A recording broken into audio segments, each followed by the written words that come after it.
esto es mío. Claro que yo puedo. En mi proyecto somos curiosos, Valiente, luchador y soñador. Hay que soñar en grande. Y yo sueño con lo más grande. Si hablamos de honestidad, vayan y pregunten. porque yo soy honesta de verdad. Nunca dejo de pensar en lo demás. Así soy yo, Así soy. porque yo soy de aquí. De aquí. Y por eso, Yo soy invencible. Cuando los dominicanos creemos en nosotros mismos, somos invencibles. Lo sabemos porque somos Banreservas, el banco de todos los dominicanos.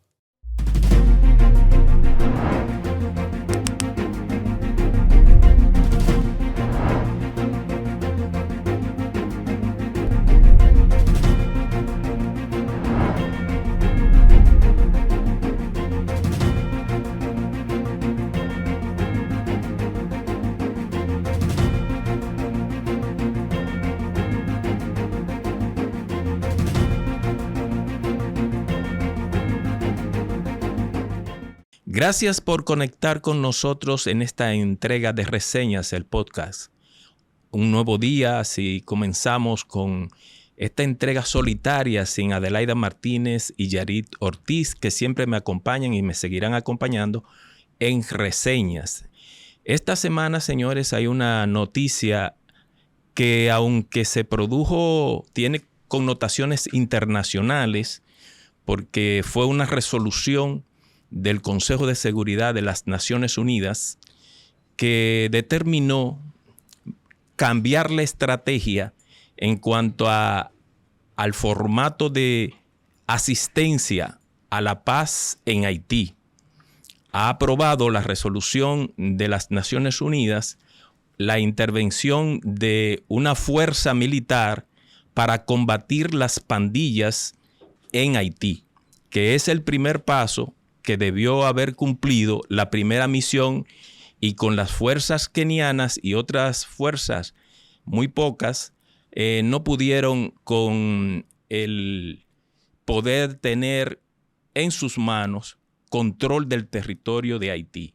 Esta fuerza nueva tuvo la aceptación casi unánime de todos los miembros del Consejo de Seguridad de las Naciones Unidas, con la excepción de China, de Rusia y Pakistán.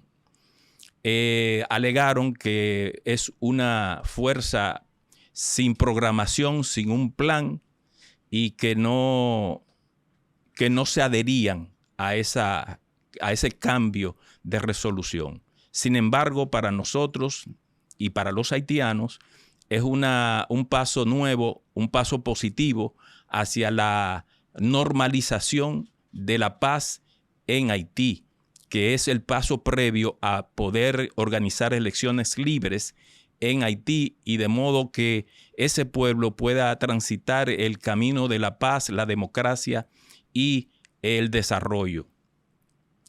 El expresidente haitiano, Joselerme Pribert, dio una entrevista que le hice en Diario Libre, y es una personalidad que recientemente dirigió los destinos de ese país y apoyó la resolución. Ha tenido un amplio apoyo. La resolución evacuada por el Consejo de Seguridad de las Naciones Unidas. A República Dominicana, en lo que tiene que ver con nosotros, nos conviene que Haití pueda encontrar el camino de la paz, de la normalización, del desarrollo y el progreso. Porque mientras ellos caminan, mientras ellos transitan hacia ese destino, nosotros como República Dominicana tenemos menos presión con la migración haitiana. Así que enhorabuena, pienso que es un primer paso que ha dado las Naciones Unidas, la comunidad internacional, para poder normalizar la situación en Haití. En la entrevista central que tenemos en esta entrega de reseñas, tenemos una sorpresa, un gran agrado de un invitado muy especial para nosotros, porque es un político, actor, productor de televisión, diplomático, exalcalde de la ciudad de Santo Domingo en 3 ocasiones. Así es que esperen una entrevista interesante que vamos a tener con Roberto Salcedo. Así es que vamos a la pausa y volvemos con Roberto Salcedo. Si de algo saben las abejas, es de flores. Hay de todo tipo y para todos los momentos. Lo importante no es solo su color, tamaño o forma, sino lo que hace sentir cada una. Y para esos sentimientos trabajan. Igual que el Banco Central, que trabaja para hacer florecer la economía y que sientas estabilidad. Para ese sentimiento de crecimiento y desarrollo. Para que la primavera llegue a todos los sectores y los planes de muchos den grandes frutos. Banco Central de la República Dominicana. Trabajando por una estabilidad que se siente. El día que yo tuve mi accidente, yo iba camino hacia la casa de mi primo. Yo levanté la bicicleta y me caí. Fui a donde Jeffrey y él me llevó a mi casa. Y yo lo vi que llegó el muchacho en una bicicleta con ella de mano. Y yo le dije, ¿qué te pasó? Él me dijo que me caí. Y mi reacción fue llamar al 911. Cuando Jeffrey llamó al 911, ellos vinieron y me montaron en la camilla. Después me trasladaron al hospital. Yo me siento satisfecho porque llegaron rápido para llegar aquí, que la distancia medio lejos. Llegaron rápido. Sistema Nacional de Atención a Emergencias y Seguridad 911. Unidos, salvando vidas.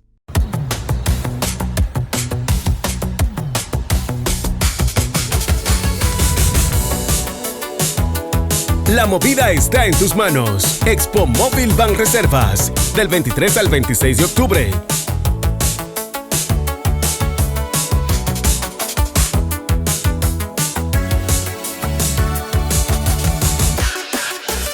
Hasta 90% de financiamiento del vehículo. Cuota móvil.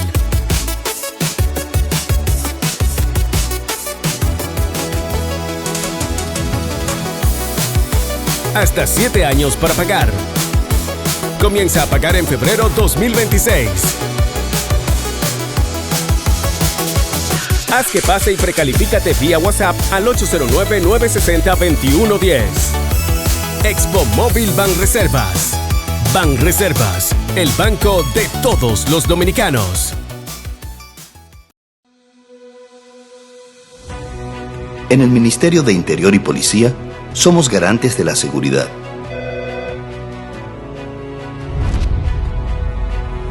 Desde la Policía Nacional hasta el Cuerpo de Bomberos. Desde el Programa de Control de Bebidas Alcohólicas hasta Migración. Desde los permisos de armas hasta los de fuegos artificiales. En diálogo permanente con la gente, velamos por la seguridad en hogares, barrios, carreteras y en la frontera. Para que puedas vivir en un país más organizado y seguro. Nuestro interior está mejorando.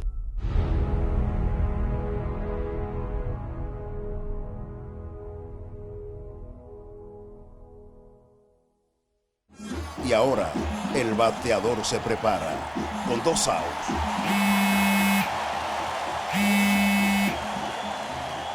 Hola. Hola, me habla el señor González. Ajá. Le llamamos porque usted es un cliente preferencial y queremos ofrecerle nuestra tarjeta Gold, la cual tiene infinitos beneficios, entre ellos descuentos en supermercados, salones de belleza, farmacias y acumula puntos para viajes al extranjero, incluso a la luna. Hay mejores formas de evitar llamadas no deseadas. A través de la aplicación de ProUsuario, ahora puedes solicitar que te excluyan de los listados de marketing de las entidades financieras. Descarga la app en Google Play y App Store. Solo tiene que indicarme dónde le enviamos el plástico de su tarjeta. No me diga. Ranur, consultores en comunicación estratégica y tecnologías. Es una empresa dedicada a la asesoría. Habíamos adelantado, señores, tenemos el honor, el privilegio y el gran gusto de tener en esta entrega especial de Reseñas, el podcast, a nuestro amigo político, actor, productor, conductor, ahora diplomático, porque está ejerciendo como embajador en Panamá, Roberto Salcedo. Bienvenido, Roberto. Rafael, un gusto para mí estar aquí contigo, compartir este momento, algunas reflexiones, Sí. algunas historias Así que nos han es. acompañado a lo largo de nuestras vidas. Y bueno, tú decías de las cosas que he hecho y que hago. Yo pienso que la que más me apasiona es la comunicación. Sí, sí, claro. Porque fueron mis inicios, ahí entregué gran parte de mi vida. Y de verdad que ha sido mi gran pasión, la comunicación. Yo quiero que podamos, Roberto, acercar más a la persona de Roberto con quienes nos siguen a nosotros. ¿Qué recuerdas tú cuando niño? Tu papá, tu mamá, tu niñez. Rafael, yo tengo historias que son hermosas de mi niñez. Yo nací en la Marcos Adón 40, en Villa Juana. Mi ascenso social se produce de Villa Juana a Villa Consuelo, siempre en Villa. En Villa. Y la verdad es que fue una niñez estrecha. Mi padre fue militar de la Marina de Guerra. Entró por lo más bajo en cuanto a escalafón en la Marina. Y nosotros vivíamos en una casita de madera muy precaria. Sí. Ahí fueron los inicios, ahí nace mi hermana Cachi, ahí nací yo. Y mi padre se pasó gran parte de su vida navegando. Uh-huh. Después se hizo instructor en la Marina de Guerra. Y yo viví una etapa que jamás la olvidaré, que fue la etapa de la revolución constitucionalista. De abril. Mi padre estuvo envuelto en ese movimiento constitucionalista. Oh. Pero resulta, él tenía la encomienda con otros oficiales de tomar la base aérea de Barahona. Él estaba depuesto en la base naval de Barahona y tenían la encomienda de tomar estas cosas. Luego en conversaciones con sus amigos y demás, yo tirándome la oreja, me enteraba de todo eso. Bueno, el tema es que el 23, él se aparece en mi casa, bueno, ya 24 en la madrugada, recuerdo. Sí, el día que explotó la revolución. Sí, el día que explotó la revolución. Yo recuerdo ese momento, Rafael, porque estaban tocando la puerta. Estoy hablando de una casita de madera. Sí. Eran las 3 y pico de la madrugada. Mucha insistencia. Recuerdo que mi madre se levanta. Nosotros, Cachi y yo, nos levantamos. Y cuando mi madre va, pregunta que quién es. Y era mi padre. Recuerdo la imagen de mi padre vestido de militar, pero forrado con granada, con una metralleta. Y el impacto para nosotros fue tal que yo jamás he podido olvidar esa imagen. Mi padre le entrega un dinero a mi madre, estaba recién cobrado, a la sazón creo que su salario no excedía los 18 pesos mensuales. Así es, porque mi papá fue guardia y ganaba por ahí. Sí, por ahí. Entonces, él le contó a mi madre, de manera muy, muy escueta, que nos preparáramos porque iban a ocurrir acontecimientos y que nos mantuviésemos cercano a la casa de mi tío, que era ya de mampostería, de concreto, y que nos pasáramos la mayor parte del tiempo ahí porque podrían venir eventos importantes. No entendimos ninguno. Pienso que mi madre no entendió mucho porque tampoco le dio mucha información. Ni le va a dar detalles. Sí. El tema es que cuando mi padre se regresa a Barahona, él tenía un Vespa Gran Sport blanco, lo recuerdo como hoy. Él se regresa en su motor.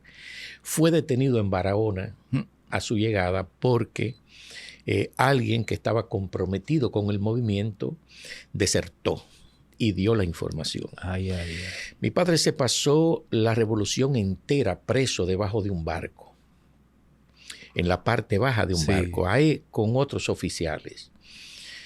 Mi madre y yo teníamos que llevarle comida y ropa a mi padre, que estaba preso en Jaina. en medio de aquellas balaceras, de las trincheras norteamericanas, de las trincheras de los constitucionalistas. Yo recuerdo que fue una etapa muy complicada para nosotros. Imagínense lo que representa llegar hasta Jaina con una ciudad atrincherada, debajo de tiros. Recuerdo momentos terribles de mucha angustia de parte de mi madre por lo que nos podría ocurrir a nosotros. Pero bueno, una vez ya la revolución comienza a su tránsito a pasar, a mi padre lo mandan como de castigo, de puesto en la isla Saona. Allí fui yo a vivir a la isla Saona. ¿Cómo? Sí, ¿Qué tiempo? Viví por espacio de unos 7 meses en la isla Saona. ¿Y ahí había escuela, Roberto? Había una escuelita muy precaria, que Dios. apenas... Porque yo creo que ahora ni existe esa escuela. No, era... Más bien eran los propios marinos que daban clases. Sí. Una casona de esa muy precaria. Y recuerdo un 31 de diciembre de ese año que nosotros pasamos el 31 de diciembre en la isla Saona en unas cárceles que tenía Trujillo ahí, ya abandonada. Sí. Y ahí prepararon como una piernita de cerdo, algo, Dios. ¿no? Y ahí pasamos nosotros el 31 de diciembre. Ahí recibimos el año.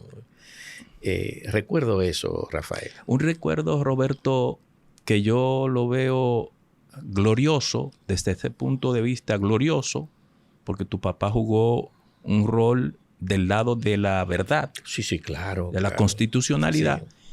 Sí. Pero no deja de ser traumático para un jovencito. Sí. El que produce los recursos para mantener la familia estaba preso. Así es. ¿Qué recuerdo positivo tú tienes de tu niñez? Como alegre.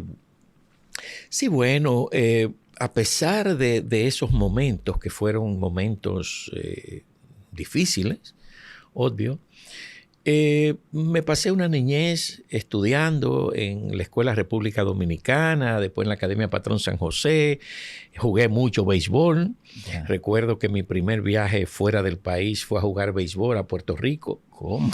Sí, fue una experiencia maravillosa. Manuel Mota nació en la Marcos Adón también. Yeah. Y entonces era muy amigo de mi familia. Yeah.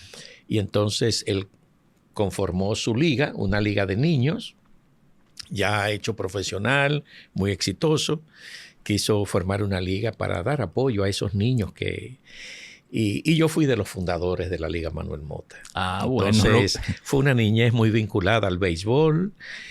Pensé por algún momento, aunque Dios no me dio la estatura ni las libras para hacerlo, pero la ilusión de todo niño que jugaba béisbol era poder llegar, ¿no? Claro.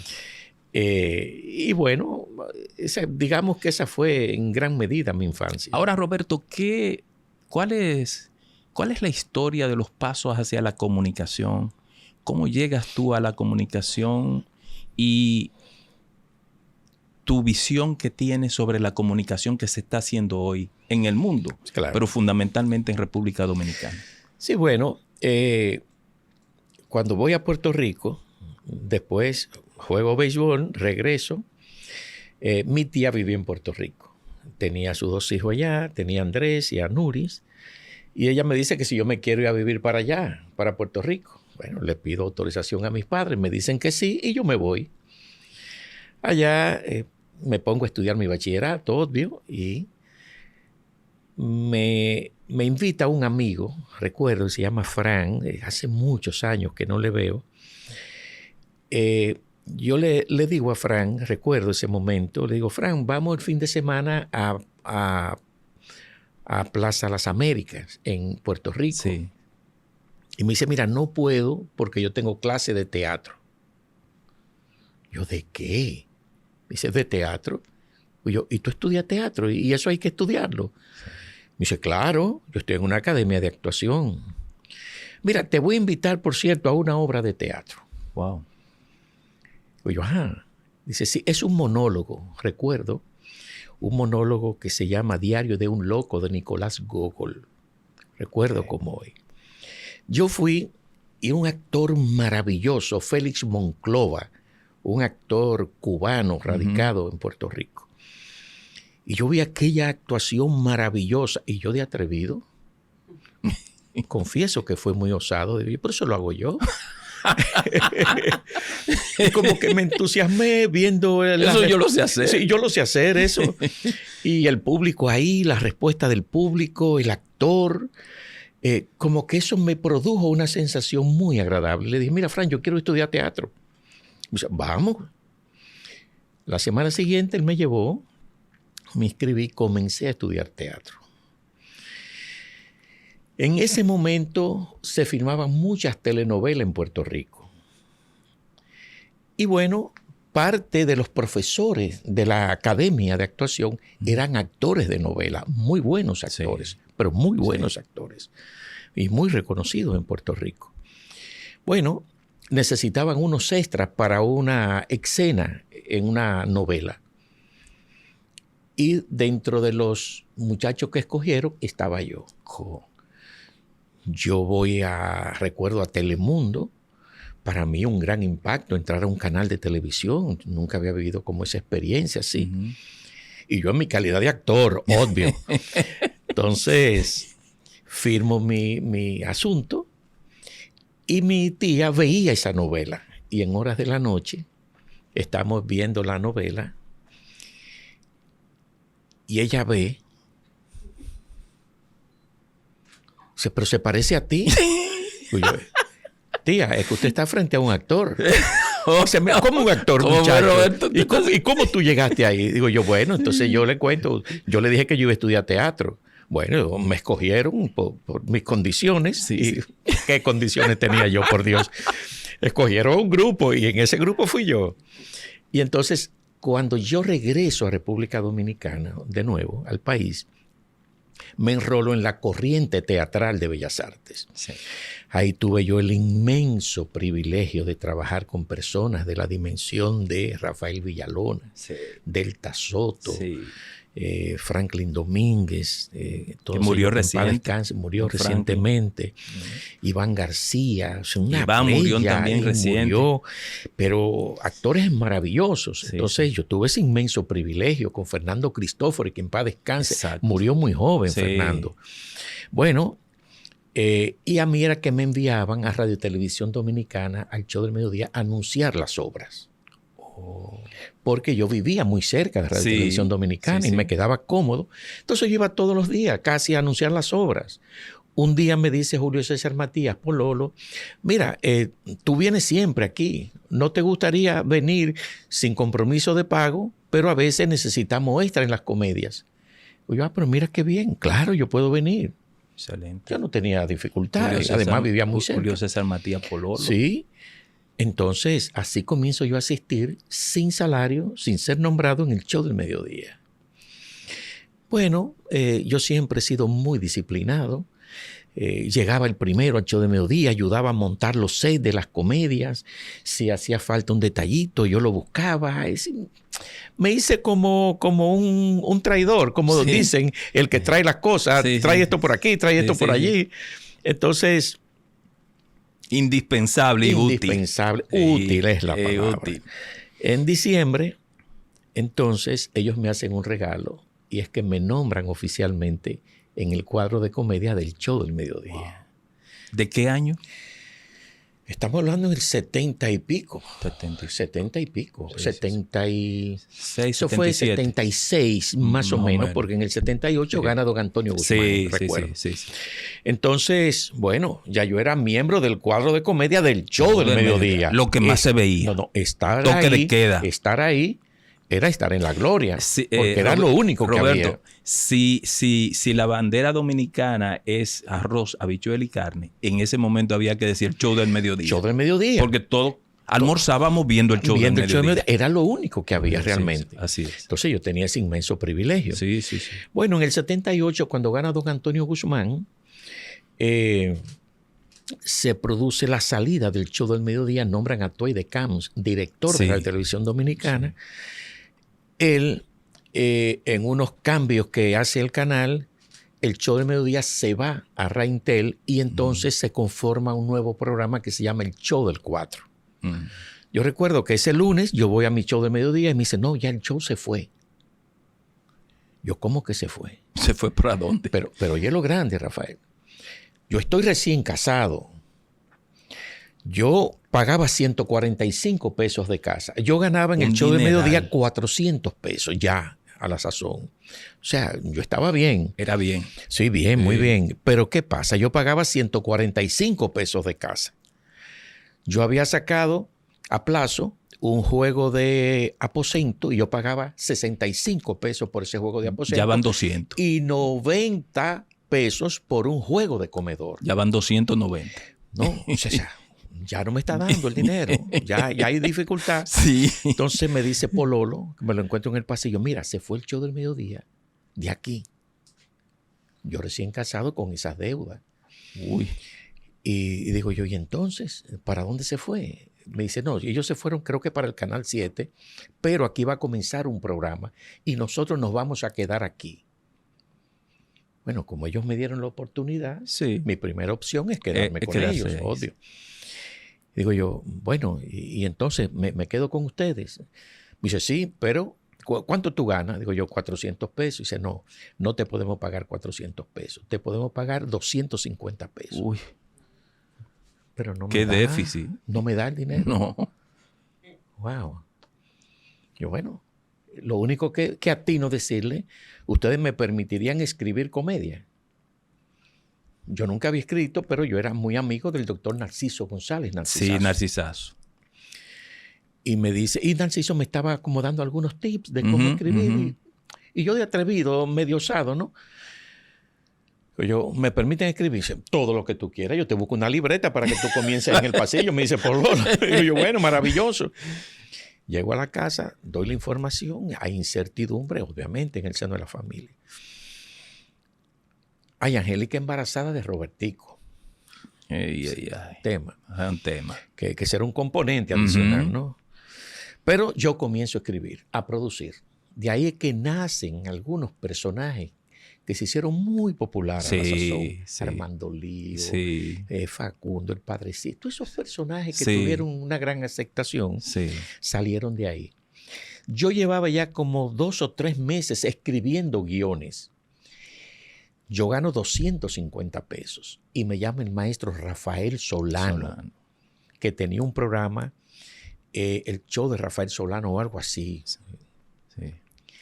Y me ofrece 1,000 pesos mensuales para que yo le escriba 4 libretos al mes, 1 semanal. Comodísimo. Mucho dinero. Sí, sí, sí. En ese momento, mucho dinero, Rafael. Sí, sí, es antes de los 80.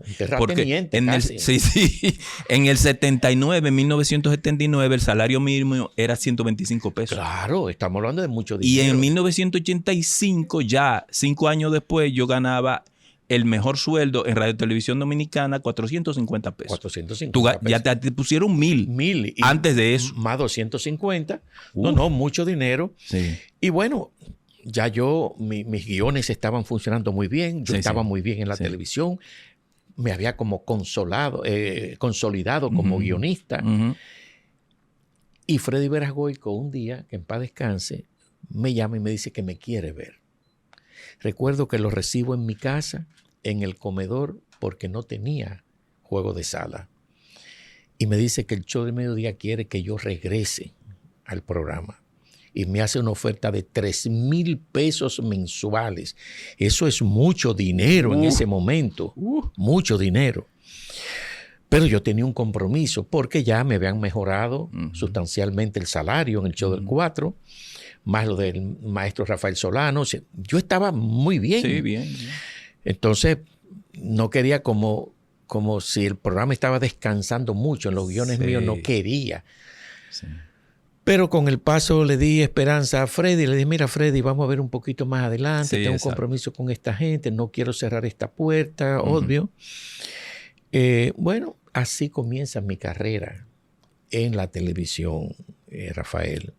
Luego que ya yo me voy consolidando como guionista, comienzo a escribir algunas cosas, algunos programas especiales para la televisión. Luego comienzo a escribir guiones, ya a otra dimensión. Recuerdo que escribí mi primer guión para teatro. Tú hiciste unos cuantos guiones para teatro que tuvieron que ver con adaptaciones cómicas a obras clásicas. Sí, Yo recuerdo, muy buenos. Sí, claro. Sí. Y después de eso, entonces comencé a escribir ya guiones míos propiamente. Y recuerdo que ya después, con el paso de los años, en la sala principal del Teatro Nacional, llevé mi primera obra de teatro escrita por mí. ¿Por qué dudan del seminarista? Sí. Que tuvo un éxito impresionante. 31 noches a casa llena en el Teatro Nacional, en la sala principal. Sí. Luego presentamos Un intruso en el cielo, igualmente un gran éxito. Estoy amando a mi suegra. Y llegamos a presentar unas 7 obras de teatro con gran éxito. Y bueno, casi lo puedo anunciar aquí. Le he hecho una solicitud al Teatro Nacional el año pasado. Sí. Porque la empresa nuestra quería hacer un montaje en el Teatro Nacional, pero el teatro estaba lleno. Correcto. Entonces hemos hecho una solicitud para ver si para el 26 podemos llevar una obra mía. Obviamente yo no voy a trabajar como actor. Inédita. Y es una obra muy simpática. ¿Cómo se llama? Si te digo el nombre te vas a reír. Me dejó por el WhatsApp. Pero es muy actual. Muy actual, claro, porque es una historia que parte de esa plataforma que ya tú sabes todos los conflictos que ha generado, ¿no? Sí. Por los descubrimientos que se hacen. Las cosas que se cuelan. Es muy simpática, es muy simpática. Y es una... ¿Quiénes van a estar en las actuaciones principales? No sé no todavía, porque es solamente una aspiración. El teatro ha estado recibiendo mucha demanda. Entonces, todavía no he recibido respuesta de si me van a sacar un par de días. No sé, pero hay esa intención. No, pero vamos a tener el privilegio de tenerte en esa actividad que ha sido tan exitoso como guionista, que se me pasó decirlo, guionista. Sí. Yo anduve atrás de ti en alguna ocasión cuando estaba haciendo las parodias con obras clásicas, porque yo hice un guión con la Ilíada, pero con jocosa. Y no localicé a Roberto. Yo estaba comenzando el periodismo. Sí. Wow. Y no localicé a Roberto porque se adaptaba bien a personajes dominicanos, con cosas dominicanas. Obvio. Claro. La Ilíada. Qué bueno. De Homero. Homero, claro. Roberto, quisiera que pudiésemos pasar a cómo Roberto Salcedo llega a la política. Pero antes que me pueda decir brevemente la comunicación de hoy, por dónde la ves, dónde anda y cómo pasas tú a la política. Sí, Rafael, obviamente que estamos viviendo unos tiempos muy complicados. Muy complicados a todos los niveles, donde la llegada del Internet, de todas estas plataformas que han abierto la posibilidad de comunicar a cualquier persona, ha venido a complejizar todo esto, porque nos hemos dado cuenta de que tú desde tu casa te puedes hacer famoso mundialmente. Tan sencillo como eso. Es así. Recientemente me ocurrió en Panamá. Yo estoy en un lugar y en una mesa contigua donde estoy, están hablando de plataformas aquí en Dominicana, de podcast, de personajes que han surgido ahora en la comunicación. Y están hablando de una mesa de panameños. De gente que son líderes aquí. Efectivamente. Hay un muchacho de los Alcarrizos que es una estrella. Sí, o sea, estamos hablando de eso. Estamos hablando de que cualquier persona en su lugar, en su casa, en una habitación, se puede hacer famoso. Entonces, cuando tú vas a un ascensor o tú vas a un espacio público, tú vas a cualquier sitio, tú de repente ves a 10 personas y esas 10 personas tienen un celular en la mano. Sí. Eso significa que es un potencial periodista que está reportando todo y cuanto acontece. Sí. Entonces, eso, si bien es cierto que no es malo, porque estamos como monitoreados por todo el mundo, pero también eso tiene su fragilidad, tiene su sensibilidad. Se cuelan muchas cosas negativas. Muchas cosas negativas. Sí. Entonces, hoy en día, para uno criar, para uno formar buenos y correctos ciudadanos, hay que enseñarles desde el origen a discernir entre estas cosas, a identificar cuáles son las cosas que le pueden hacer bien y cuáles son las cosas que le pueden contribuir a su deformación. Cosa difícil, Roberto, porque lo que estamos viendo es que gran parte de la juventud, los mismos jóvenes que están aquí, pudieran entender que esa opción que hay de vulgaridad y de facilismo de la comunicación es el camino, pero hay plataformas digitales en Internet que no reparan en la vulgaridad, las malas palabras, las cosas, como que es el anzuelo de ellos. Sí, parecería como que la grosería ha logrado situarse en un nicho de consumo y entonces mientras más grosero soy, mientras más vulgar soy, pues más view puedo recibir. Sí. Entonces, eso es un tema, Rafael, y ahora tiende a complicarse aún más con la inteligencia artificial. Sí. A uno de repente lo toman, lo ponen a decir cosas que nunca ha dicho. Y en lo que se averigua si fue verdad o es mentira, ya está corriendo. El universo lo está consumiendo. Así es. Eso. Así es. Entonces, por más que uno quiera recoger eso, es imposible recogerlo. Entonces, yo pienso que eso forma parte como de la preocupación que tenemos. Valoramos el Internet, valoramos las redes sociales. Obvio que sí. Ahora, yo creo que es un compromiso nosotros seguir demandando mejor uso de ellos. Humberto Eco, un fenecido ya sociólogo, filólogo y comunicador italiano, decía que el Internet le dio cancha, le dio participación a los estúpidos. Y eso está abierto realmente a... Sí. Porque se horizontalizó la comunicación. Sí, la comunicación. Entonces ya estamos perdiendo la perspectiva de lo que es bueno o es malo. Así es. Entonces es muy complejo. ¿Cómo llegas tú a la política, Roberto? Bueno, Rafael, llegó un momento en que mi tránsito por la comunicación parecería como que nos había situado en una posición de liderazgo en ella. Y llegó un momento que nuestra empresa producía 7 programas de televisión. Nosotros, lo único que nos faltaba en la oficina era una señal. Sí. Éramos literalmente un canal de televisión. Ahí en el Vergel. En el Vergel. Sí. Entonces, una vez, una amiga mía, Rina Herrera, recuerdo, directora de mercadeo de una gran firma multinacional, me llama y me pregunta, Roberto, ¿cómo están los programas? Y yo, muy efusivo, muy emocionado, le digo, maravillosamente bien. Yo, en mi rol de empresario de la comunicación, estoy juzgando por el nivel de facturación que tengo. Sí, claro. Si estoy facturando bien, los programas están bien. Sí. Dice ella, mira, tú lo dices muy efusivo, pero a mí me gustaría... ¿tienes algún estudio primero? Digo yo, no. ¿Estudio de qué? Dice, de audiencia, de ver qué piensa la gente, qué dice la gente. Pues yo, no, pero yo mido por la facturación. Dice, mira, Roberto, ya en estos tiempos tú no puedes estar en un mercado sin saber qué piensa la gente de ti, de tus programas, del contenido que te ofrece. Mediciones. Ya hay que medir, Roberto. Digo yo, bueno, pues vamos a juntarnos y vamos a hacerlo. Efectivamente, se hace el estudio, se tomaron a varias figuras de la televisión. Obviamente no se va a mezclar a Roberto solamente, sino que vamos a tomar algunas personas. Y se tomó la figura de Freddy, de Corporán, de Jackie Núñez en ese momento, de Socorro Castellanos y la de Roberto.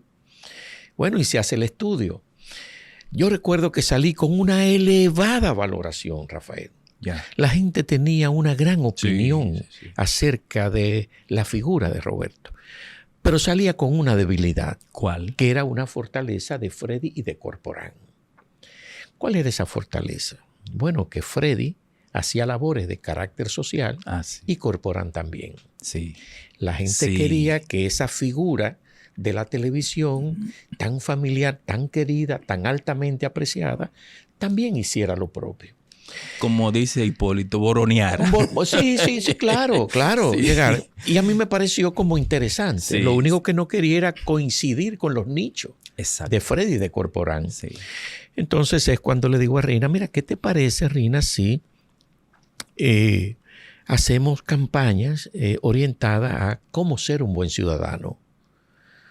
Porque veo muchas inconductas en las calles, personas que cruzan en un semáforo rojo, que no ayudan a un envejeciente, tiran la basura. Es decir, yo pienso que podemos hacer nuestro aporte. Lo más lejos que yo tenía, Rafael, es que eso me estaba construyendo un perfil a lo municipal. Entonces, en el año 98, parece ser que el Partido de la Liberación Dominicana hace un estudio. Sí. Yo salgo con una alta valoración. Y ahí me visita una comisión que yo pensé que era para una de las rifas que hacía el partido. No, era para ofrecerme la candidatura a la sindicatura en el año 98. 3 alcaldías exitosísimas. Te lo he dicho en varias ocasiones, Roberto. Tú eres el alcalde histórico de la ciudad de Santo Domingo por los resultados. Yo recuerdo en una ocasión en la Casa Presidencial, acabado de ser electo tú alcalde de Santo Domingo, te dije, Roberto, aquí hay un problema grave que son los vertederos. Tienes que resolverlo, pero no te centres en eso, no haga un sello de eso. Haz otra cosa. Y no digo que fue por mi consejo porque tú eres un gran gerente, pero de verdad, déjate varios sellos, porque esta ciudad estaba llena de vertederos, una contaminación visual, los áreas públicas cubiertas, los parques. O sea, esa gestión exitosa, esas gestiones que fueron 3 exitosas tuyas, realmente, y tu paso por la política, después ministro sin cartera, etcétera, ahora embajador, ¿cómo tú resumes el paso tuyo por la política y qué queda de Roberto en la política hacia el futuro? Bueno, Rafael, sin duda que la política me ha permitido servir, desarrollar una vocación al servicio, a entender qué busca la gente de un político. Exacto. Busca cercanía, busca respuesta, busca integridad, busca solidaridad de ese personaje. Entonces yo pienso que esas son las cosas como que yo he podido valorar y aquilatar de mi tránsito por la política. Es una actividad que tiene que ver con el ser humano, y como tiene que ver intrínsecamente con el ser humano, muchas veces el ser humano se comporta de manera mezquina, de manera incomprensible muchas veces, y también eso hay que entenderlo, ¿no? Yo he procurado en mi vida transitar de manera que la gente pueda valorar quién soy, sin ningún género de poses. No me luciría, además, de donde yo vengo. Entonces he hecho gestiones en ese sentido muy apegado a lo que fueron mis crianzas, los principios que me inculcaron los padres. En fin, Rafael, yo pienso que esa base que yo recibí en el seno familiar, yo la extrapolo al ámbito de mi participación en la política. Y creo que he vivido momentos maravillosos, momentos quizás no tan maravillosos, pero que también me han dejado muy buenas enseñanzas. Y aquí estamos en calidad de embajador de la República Dominicana en Panamá. Y la verdad es que también este tramo lo estoy disfrutando. Qué bueno. Roberto, yo quisiera que antes de que nosotros culminemos esta conversación contigo, podamos... te voy a mencionar para que me digas nombres de personas y cómo tú valoras a esa persona. Tu papá, tu mamá. Una palabra que lo identifique. Mira, wow. Solidarios, muy solidarios. Me acompañaron en todos los momentos de mi vida. Solidarios. Comunicación. ¿A quiénes se recuerda en la comunicación? Julio César Matías. Mi compadre Milton Peláez. Ay, sí. Freddy Verasgoico. Jackie. Tanta gente hermosa, ¿no? Sí. Sí. En la política, ¿a qué personajes de la política de después de la muerte de Trujillo tú recuerdas como que te son inspiradores para ti? Profesor Juan Bosch. Sin duda. Sin duda. Sin duda. Para mí también. Profesor Juan Bosch. Mi maestro. Sí, sin duda. Sin duda. Maestro. ¿Qué le queda a Roberto en la política? Servir no tiene que ser desde un puesto público. Exacto. Eso al final lo veo como algo intrascendente. Sí. Yo creo que uno como ciudadano tiene mucho que dar con el ejemplo, con el día a día. Entonces, yo pienso que no hay necesariamente que estar en un puesto público para uno servir. Así es, yo lo creo así. Gracias, Roberto. De verdad ha sido una conversación. El tiempo se nos ha hecho muy precario, pero yo agradezco ese tiempo en el que he aprendido cosas que yo no sabía de ti. Yo creía que lo sabía todo. Y sí, yo sé que los seguidores de este podcast, reseñas, también han disfrutado de todo lo que tú has podido comunicar. Es un hombre exitoso como profesional, como político, como alcalde de la ciudad. Para mí, hasta ahora, el mejor alcalde. Así es que muchísimas gracias por estar con nosotros y aceptar la invitación. A ti, Rafael, y agradezco la elegancia, como siempre, de tu entrevista, tu amistad, tu solidaridad de tantos años. Sí. Y para mí realmente me haces un homenaje con tu amistad. Gracias, igual. Esto es mío, esto es mío. Claro que yo puedo. En mi proyecto somos curiosos, valiente, luchador y soñador. Hay que soñar en grande. Y yo sueño con lo más grande. Si hablamos de honestidad, vayan y pregunten. porque yo soy honesta de verdad. Nunca dejo de pensar en lo demás. Así soy yo. Así soy. Porque yo soy de aquí. De aquí. Y por eso, yo soy invencible. Cuando los dominicanos creemos en nosotros mismos, somos invencibles. Lo sabemos porque somos Banreservas, el banco de todos los dominicanos.